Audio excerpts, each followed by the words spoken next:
Voyage. Listen to this voice. The pull was undeniable and total, you know. I realized that I was dying from the neck up, as I put it, while I was in Jamaica, because I have a very universal kind of mind. And even Bob Marley said, man, Jamaica too small. That's exactly how I felt too. That's Howard Sun. Howard Sun was born in Jamaica. His parents were born in Jamaica. He grew up in Jamaica, but Howard is Chinese. Well, I kid around and I said, can you imagine my surprise when I looked in the mirror and then I looked around me? And subconsciously I said, what the F, you know? What's going on here?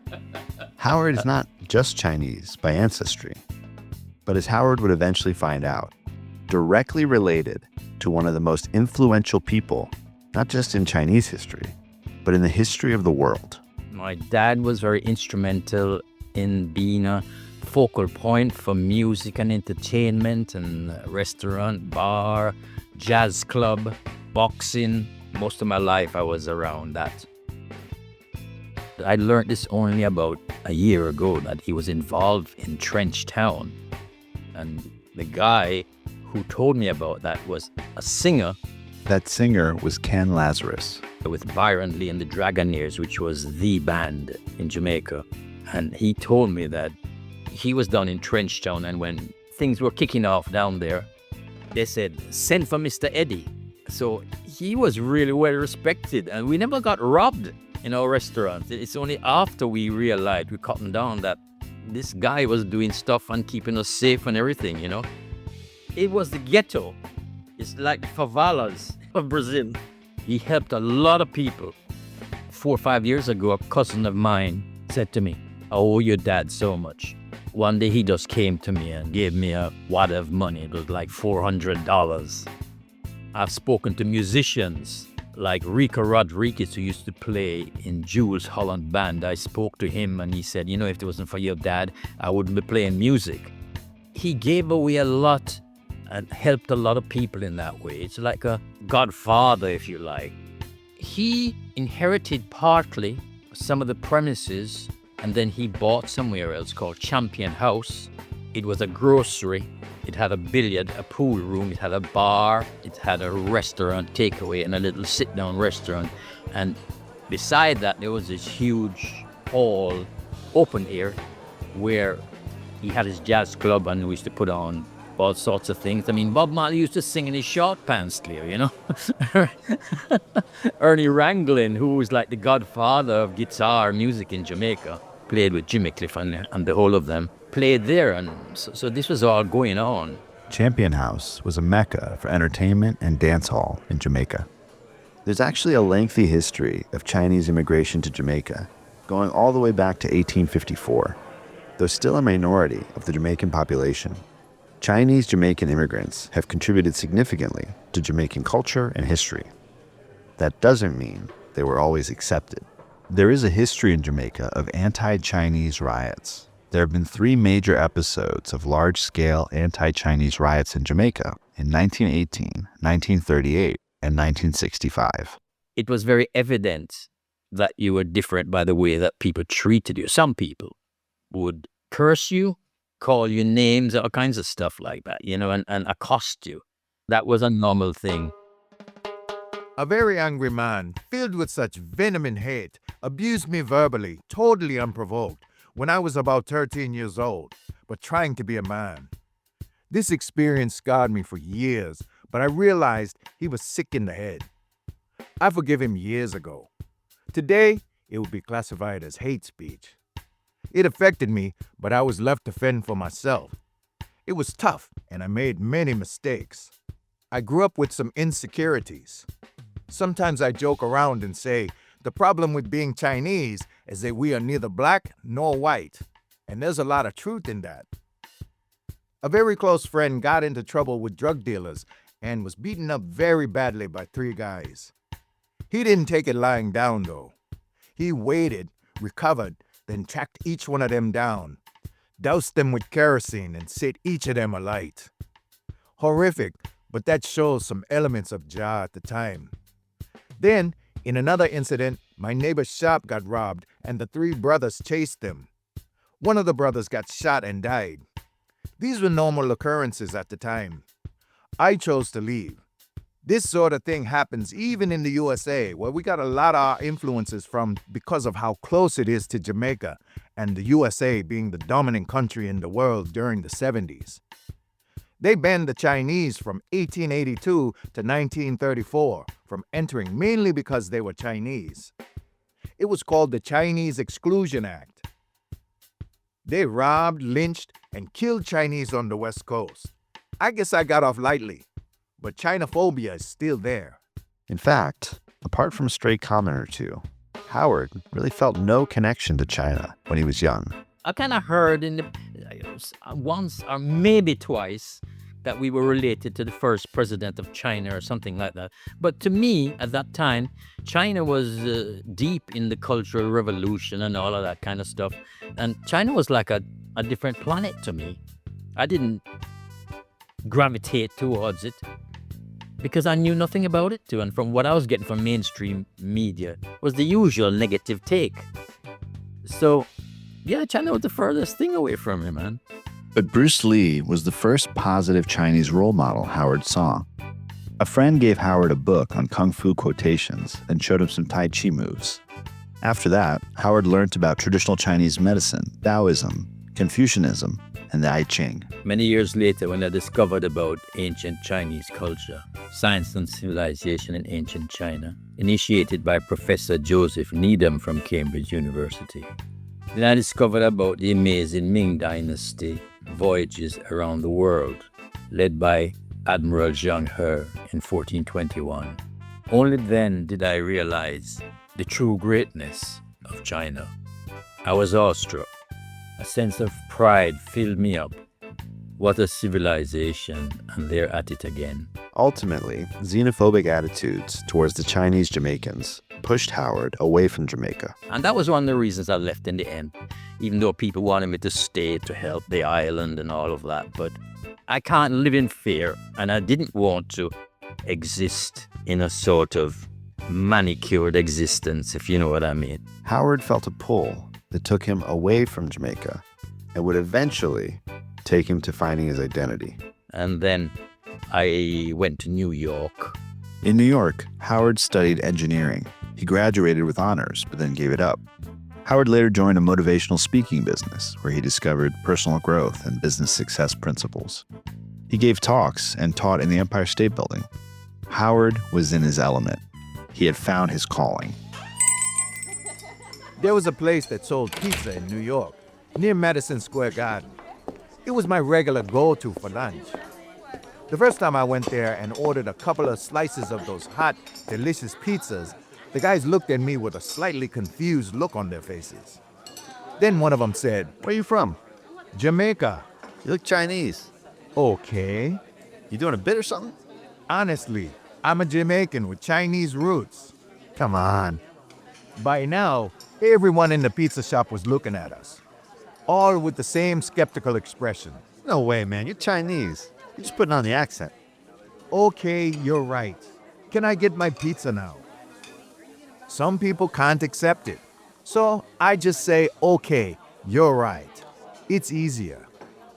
Ironically, Howard would end up living in the United Kingdom and managing a pizza shop a few years later. There was a Pizza Hut, and it was lively and all kinds of things, and people would, and I thought, oh, inside there was an ad for people. So I went in, got the job. So my career as a pizza man commenced. I did that for about a year and a half, and then a friend came to me and said, hey, another gent is opening up a more bespoke pizza, New York style, sell it by the slices. He said, would you be interested? So I said, yeah. He took me to a place in London, which is in Hampstead. Hampstead is really famous in England. To me, it's the best place. But he took me there and I got the job. I became the assistant manager. He was leaving and then I became the manager. It's part of what would become a nomadic lifestyle that would take Howard all over the world. 4 months in Greece, living by the sea, Cairo, Israel. Howard kept trying to find a place that felt like home. England seemed to come the closest for Howard, but even it had issues. I was in this different country, but it felt more like home than the US because England is Jamaica's a little chip off the old block, so to speak, visually, architecturally. You drive over America and you always have a little plaza or whatever where you have a motel, a few other shops kind of thing. And that's dotted around America. But in England, which is much smaller, you have the corner shop and all the businesses are fairly small. And so it felt familiar in that way. But gradually, I got to know people. And there was racism there in a sort of a innocent or indoctrinated way. I remember when I was splitting up with my first wife, I remember being on the bus. And of course, I was upset. And the lady said, "What happened?" And I started talking and she said, "You should stick to your own kind." But it wasn't overt racism. I mean, in New York, something happened, people would just tell you. Indeed, Howard struggled to find his place in the world so much that at one point he contemplated suicide. Thoughts of suicide came into my mind. I was a first-time parent with triplets, all premature, all that needed drip feeding every 2 hours. I had limited support and a dwindling business. I was insecure about having one kid, much less 3 at the same time. I couldn't see a way out. All I could see was a bleak future. Something had to give. Death seemed easier than the future I foresaw. Then, one night I was returning home, and on the other side of the road, in the distance, there were flashing lights and 2 cops. There was a covered object on the road. Once I got close enough, I realized it was a body. A pair of shoe soles faced me. The bridge above was called Suicide Bridge. The name was there for a reason. The guy must have jumped. I had never seen a dead body until that night. It shook me up. Howard's psychological and spiritual wandering led him to eventually discover his ancestry, and one ancestor in specific. I was looking in every nook and cranny to find my ancestry, my identity. I went to a place, Society of Anglo-Chinese Understanding, and was just looking around. Because, you see, I didn't speak the language. I'm in a foreign country. I knew no one. And then I stumbled on this book called Strange Vigor, which was the life of Sun Yat Sen. And it just blew my mind. I thought, my God, what a life. Howard was moved. He included a page about Sun Yat Sen in his book, Color Your Life, which became an international bestseller. Sun Yat Sen, in simplest terms, is the founding father of China. He's like the Benjamin Franklin, or George Washington, or John Adams, or Thomas Jefferson, or all of them rolled into one person of China. He helped overthrow the Qing dynasty and create the Republic of China in 1912. Sun Yat Sen is recognized as the father of modern China. And he was the one who decided, with 3 others in Maui, in Hawaii, to overthrow the Qing dynasty, who had ruled China for about 300 years. But they were corrupt. They were foreigners from the north. And people who came to Hawaii, Chinese who came to Hawaii, saw a totally different type of life, modern and so on. At first, they tried to petition the Chinese government, but they wouldn't have anything to do with them.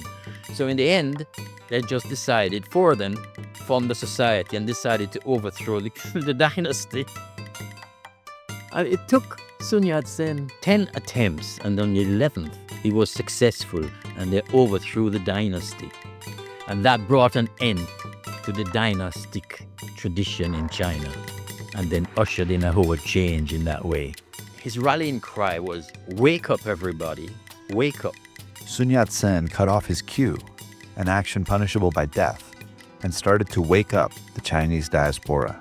I discovered from a book that was given to me by a guy who brought Chinese music to London, and I saw my great-great-grandparents for the first time, and relatives. And in that book, they had a caption of a family tree going back long time, I think even 1,000 years or something like that. So we found it from Hawaii to my generation. And in the museum, which my great-great-grandfather donated in Guangdong province, had that family tree on the wall, which goes back hundreds, if not thousands of years. That was like aha moment, you know. He's my great-great-grand-uncle. Him and my great-great-grandfather are the two pillars that actually overthrew the government. Sun Mei, his elder brother, sponsored Sun Yat Sen to go to Hawaii, paid for his education, and provided for the family, as well as using all of his considerable wealth to finance the revolution. These are real quotes from Sun Yat Sen's inaugural address as the provisional president of China after overthrowing the government.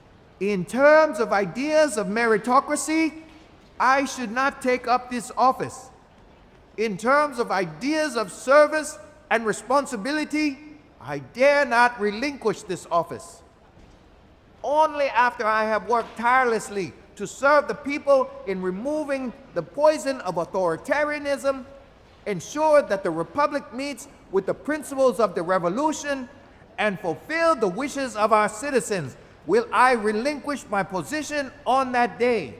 At this I profess to the citizens that the root of the nation lies with the people. The land of the Han, Manchus, Mongols, Muslims, and Tibetans are one country.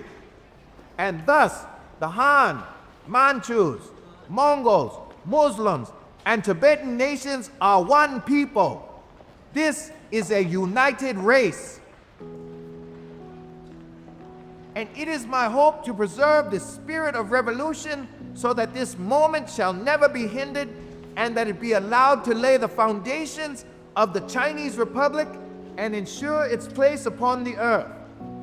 Only then shall the duty of the provisional government be complete, and I can show before the Republic a vindicated man. Today, this day that we for the first time reveal our Republic, I have laid bare my feelings, and I hope that my 400 million compatriots will take heed. Howard felt a deep kinship with Sun Yat Sen. But it's not something conscious, you know. This is just, I've just been driven. Remarkably, Howard would get the chance to travel to China, all expenses paid. I was invited to China out of the blue. There's another lady who discovered the Chinese was in America like 20,000 years ago. And she wrote a book about it. And her father was very instrumental. He was a missionary. Well, I met her in London. And she introduced me to a lady who was the president of the Zheng He Association in New York. And we got to talking for a few times, blah, blah, blah. And then one day I got a call from her. She says, "How do you like to go to China? All expenses paid." I said, "What?" So I was invited by these people to go to China. 35 years and I was coming home to a place I had never been. I'm not a person who likes attention, but I envisage myself when I put my foot on the tarmac to prostrate myself and kiss the ground. But I didn't do that. I was too self-conscious. But it was like, I can't describe it in words, you know. It's like, actually, when I met my cousin or nephew and we found everything, I said, "Listen, man, you need to write a book, and it's called Coming Home." And that's exactly what I felt when I stepped in China. Finally, we landed in Beijing. I followed the crowd and we came into a large part of the terminal with so many people. Having missed my flight the day before, I was not sure anyone would be there to meet me. Then, as I spoke to the guy who sat next to me on the plane, I glanced around and there was a man next to me with a sign with my name. It was surreal. I breathed in the air. There was blue skies, some puffy white clouds, and the sun was shining. Beijing is over 3,000 years old, bigger than New York, Los Angeles, or London. I felt completely at home, even though I did not speak the language. I had never been anywhere in all the places I traveled around the world where everyone looked like me. Howard saw where Sun Yat Sen is buried. Yes, his mausoleum. And I was honored, man, I tell you. It was a very trippy experience. they have something like a few hundred steps that leading up to the mausoleum. And as you go up, the steps behind you disappear. It was constructed as such that you can't see the steps. And it's Lincoln-esque in the way his statue is. You know, Lincoln sitting in that chair. It's the same thing he had because he was an admirer of Lincoln too. And he formed a philosophy called San Chui, for the people, by the people. I'm walking around with this girl who was chosen to take me around, chaperone me around the presidential palace. And I'm going around and two girls came up. She must have told them I'm related and visiting and all. And I go, oh, they want my autograph and stuff. And while we're doing that, she turned to me and she said, you know, you have his eyes. The logical question in my mind was, how do you know that? Then she turned to me and she said, because I work on his pictures, right? So these are the synchronicities all throughout my life between me and him. I kid around. I said, this guy's bloody following me around, man. For Howard, the synchronicities just kept coming. Returning home from the House of Commons, where he was lobbying Parliament to erect a statue of Sun Yat Sen in London, Howard's children were being born on Sun Yat Sen's birthday. I mean, I was in Hawaii and this guy had a sword and a bench that belonged to Sun Yat Sen. And I sat in that bench with the sword in my hand. Afterwards, he told me, he says, man, you were in a trance. I was holding this thing because I'm an empath. I was feeling my great-great-granduncle. And Sun Yat Sen's life has changed world history because what the U.S. wanted to do at that time, he said to them and says, hey guys, now we need some help to rebuild China. And he made some proposals and then he looked at it and he said, come on guys, this is economic slavery. And he didn't do it. So he cut that and Africa basically took that mantle. This is why Nelson Mandela had Mao Zedong and China as his spiritual pillar while he was in prison. They were breaking the colonial mold. So there's a lot more, you know. If you didn't have that guy in that history, then the world would be different. Sun Yat-sen woke up a quarter of mankind and set them on a new course. He also left a blueprint to develop China, which the government consulted after Mao's death. Providence seems to have bestowed on me a kind of mission to help awaken others, to make a difference in the world. I feel comfortable with this, as my whole life has been about awakening myself, which began with the voice I heard in Jamaica as I was about to leave for good. You have to wake yourself up and create a path. This has been accomplished. I helped to create a program of enlightenment with Color Your Life by Piatkus Books, found my identity, my ancestral home in China, Dongguan. I left a little legacy for Jamaica by recording a rap poem, Ja Liquor Superpower, on YouTube and SoundCloud, and had the good fortune to travel a lot of the world. The spirit of Sun Yat Sen shines brightly in me, and I know the revolution is not over. As I stand on the threshold to do what I can for humanity, in that way, his legacy lives on. Sun Yat-sen's mission was to save China, but he also preached universal love. His philosophy was, we are all under one heaven.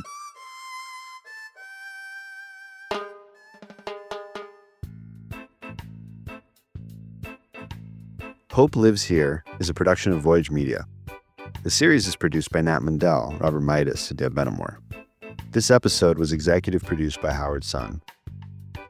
Howard is an incredibly prolific person who has written books, done music, all sorts of stuff. I really encourage you to check out the show notes for links to some of the things Howard has worked on.